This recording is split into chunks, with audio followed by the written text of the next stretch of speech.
Punjab duck हवामान अभ्यासक मुक्काम पोस्ट गुगळी धामणगाव तालुका शिलो जिल्हा परभणी। राज्यात सर्व शेतकऱ्याला एक परत सांगू इच्छितो, आता पाऊस कधी येणार आहे तर राज्यामध्ये आता 30 तारखेला राज्यात पाऊस पडणार आहे।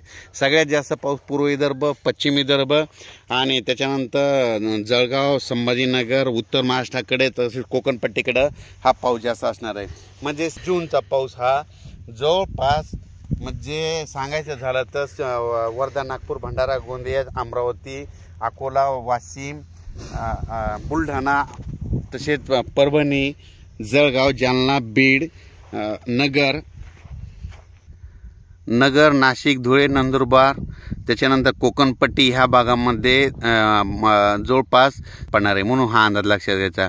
उर्वरित राज्यात देखील पाऊस पडणार आहे, म्हणजे सातारा, सांगली, सोलापूर, कोल्हापूर या भागात देखील पडणार आहे, पण थोडाफार कमी पडणार आहे, म्हणून हे अंदाज लक्षात घ्यायचा। राज्यामध्ये सांगायचं झालं तर 27-28 जूनचा पाऊस राज्यात ठिकठिकाणी जोराचा पडणार आहे, वडे नाले वाहणारा पडणार आहे, पण भाग बदलत पडणार आहे, म्हणून हा अंदाज सर्व शेतकऱ्यांना लक्षात घ्यायचा।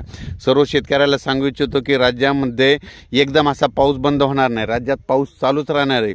म्हणजे जवळपास हे पावसाचं सत्र चालूच राहणार आहे। फक्त काय होणार आहे, आज इकडल्या भागात पडेल तर उद्या दुसऱ्या भागात, आज म्हणजे पश्चिम महाराष्ट्रात तर उद्या दक्षिण महाराष्ट्रात, तर उद्या विदर्भात तर पश्चिम विदर्भात, कधी मराठवाड्यात, म्हणजे हे असं सर्व म्हणजे पाऊस असा चालूच राहणार आहे, म्हणून हा अंदाज सर्व शेतकऱ्यांनी लक्षात घ्यायचा। एकंदरीत परिस्थिती बघितली तर राज्यामध्ये जिल्ह्यावाईज बघायचं झालं तर आज अमरावती, वर्धा, नागपूर, भंडारा,